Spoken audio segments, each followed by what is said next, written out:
Manila International Airport Terminal 4. This is where me and travel buddy Alliah need to be at 5 a.m. in the morning as we're taking AirAsia to Puerto Princesa, Palawan. Travel na naman kami ni Momolan. Kasi we're going to Palawan and this is her first time there. Tama? Tama. Oo, nakapunta ka dati. Hindi pa. Alliah has traveled with me a couple of times and I'm letting her use the check-in kiosk so she can familiarize herself using it. However, there seemed to be a problem as there was a pending payment needed to be settled because of our last-minute check-in luggage. For that, we were instructed to see an agent at one of AirAsia's check-in counters. After enduring a long line, we were able to check our bag and get our boarding passes. And we then proceeded to another long line at security check before we made it to the gate. It didn't take a while and gate agents were calling passengers to board our AirAsia flight. We just simply found ourselves heading outside to the ramp and towards our plane.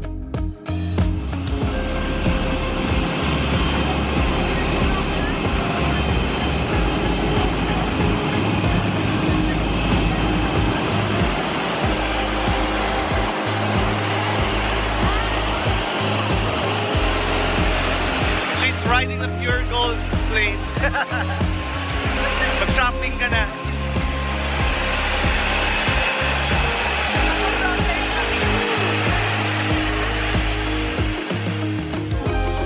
This airport's Terminal 4 may be small and cramped, but what I like about it is I get to walk up to the plane without aero bridges blocking some spectacular views.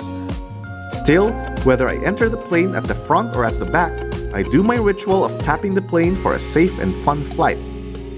Now, as this is one of the few times Alliah has traveled on a plane, she got surprised about what seemed to be smoke filling up the entire cabin. It sure puzzled her at some point, but I told her that what was coming out is just very cold air from the plane's air conditioning unit, and when blasted inside a warm cabin, it forms an effect of a fog or mist. It's perfectly safe and nothing to worry about. For me, I actually got entertained as I had to guess who among the crew members would come out of the thick fog.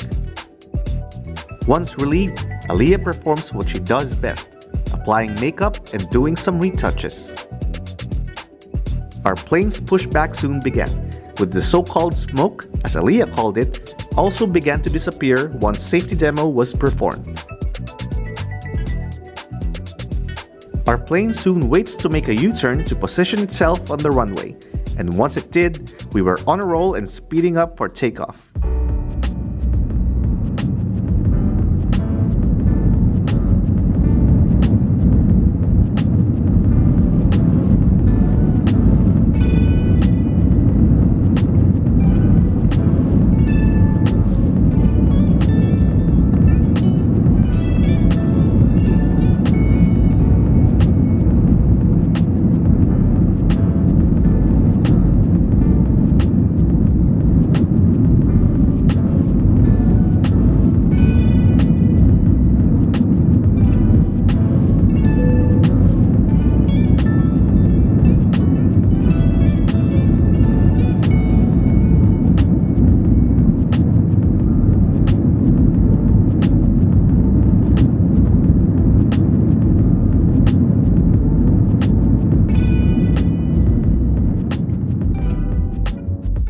Soon we were airborne, and it's a good time to enjoy watching the clouds outside my window.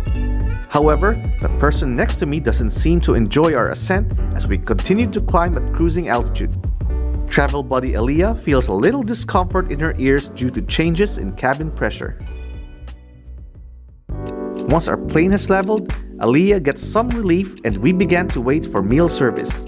As we did, I had to feature the legroom inside this AirAsia A320 cabin. Again, it's a budget carrier so we can only bear with the space we have. Seatbelt signs off and being at the last row, I was up and about, telling crew members ahead of time to reserve an AirAsia model plane for me, as they only bring limited stocks of it per flight. For the many times I couldn't get a model plane in my flights with them, I just had to make sure I get one this time.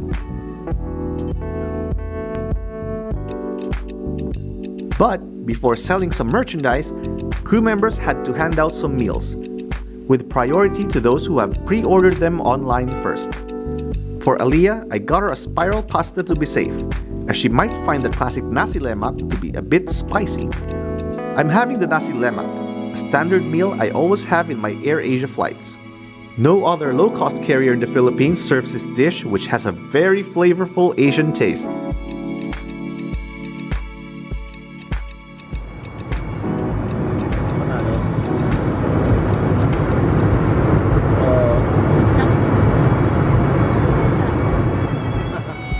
Well, it's good that Alliah enjoys her spiral pasta as I did with my nasi lemak.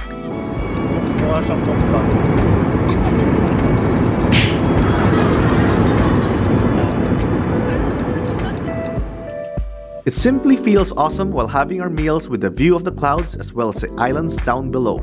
And once done, we couldn't wait for the souvenir items to reach our seat so I can get hold of the model plane I had reserved. And just as I thought this model plane would be mine for good, subscriber J. Daniel Lawson asked for it as a gift, so this item later made its way to his home in Cagayan de Oro. Soon after, our plane started to descend into Puerto Princesa. With Alliah feeling some discomfort with the pressure inside her ears, I asked her for some tips on how to handle this.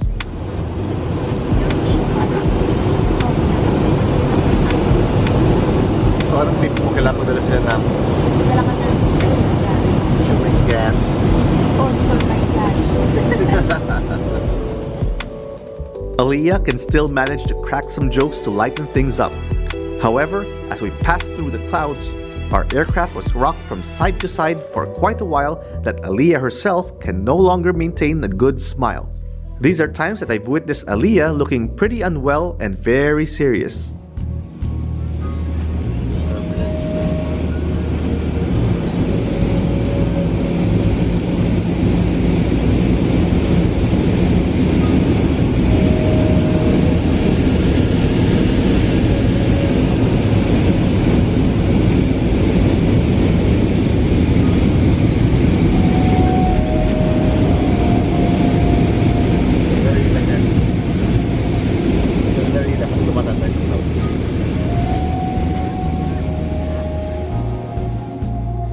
Our aircraft was shaken even further, but as we got on a lower altitude, things mellowed down a bit, and thankfully we were then on final approach.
We have landed at Puerto Princesa International Airport.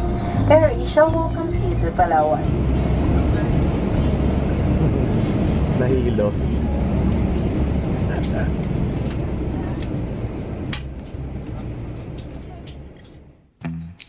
Our plane finally found its way to the ramp, and soon as it made a complete stop, passengers were eager to rise up from their seats to collect their luggage and to disembark. Though seated at the back, we decided to wait a bit and exit the plane through the forward door. And as we did, we passed through the cabin, which was again filled by what Alliah calls as mysterious mist, making fun of the effect and pretending to get high from this strong vape as we made our way off the plane. Upon stepping out of the aircraft, we were lucky to meet our pilot, who told me he watches my travel blogs. Now that's good to know. But what's even better is that we were allowed to take a peek inside the flight deck, where we took some selfies real quick to serve as one of our souvenirs of this trip. Now talk about being lucky again.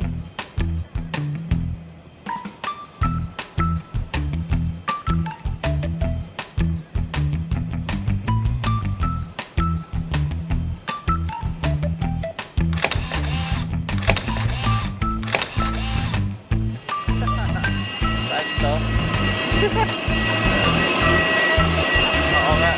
Airplane truck.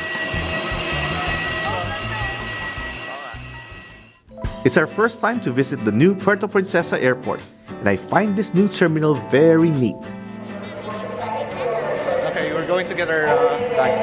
Buti pinayagan tayo pumasok sa flight deck. The arrival hall of this new airport looks very spacious as well as very presentable. I'm pretty sure the locals are very proud of their new airport, which opened for commercial operations last 2017. It's good to see airports like this can keep up with the growing air transportation demands, signifying progress in this part of the country. Meanwhile, baggage handling here is fast and efficient that we got our luggage quick, and we soon made our way in exiting the airport.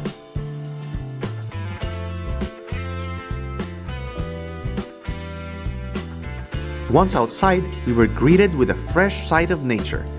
There were just plenty of trees and other greens surrounding the place that we thought of exploring the area for a bit. But we then remembered that we needed to reserve some slots for our tour of the underground river, that we had to look for a travel agency. Good thing there's one which we found nearby next to our rivals.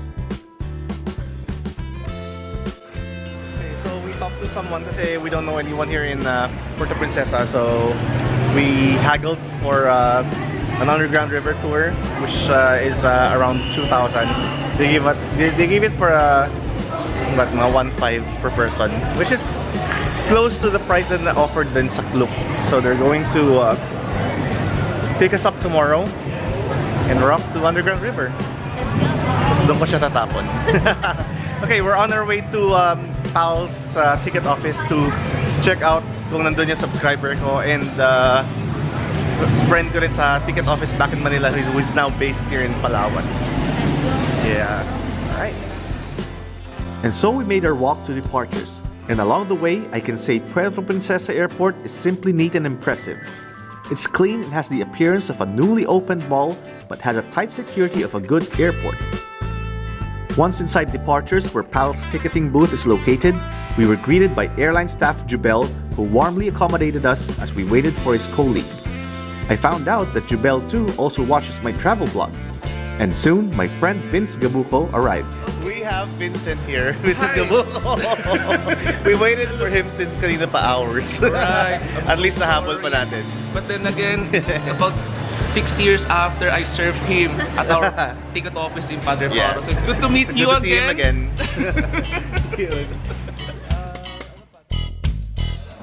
Alright, so we're out of the airport, and we met a subscriber and longtime friend, si Vince Gabuco, who's working for Philippine Airlines sa may ticket office, also kay Sir Jundel. So again, yun yung labas sa Puerto Princesa. This is another site. The old one is in the opposite side. Pero according to you, maganda na. Ganda na, para siyang UP, but very ano siya sa nature. Yun lang. Alright, so we're off to the hotel kasi we've been up for like since 3 a.m. to catch a very, very early flight here. Thank you very much for watching. Alliah. Bye-bye. We have Leonard and Harrison. Ano pa kama sila? May sakit po kasi siya eh. Oh, ikaw. Ito pala si Ice Bear. Na-meet ko na rin siya finally. Ayan. Ayun. Kami body rest. Ang limit namin niya yun. Siyempre mayayaman na ito. Ayun, maya naka-business class. Hi, we're here with Harrison Zafra and Leonard. Tapos si Kabog to dito. Si Miss Blackpink. Yun, lakad lang kami. Walking around the SM Palawan. Yun, humingi siya ng tips. Yun. Dream come true. Dream come true, no? Na starstruck. So, higinig pa siya kanina.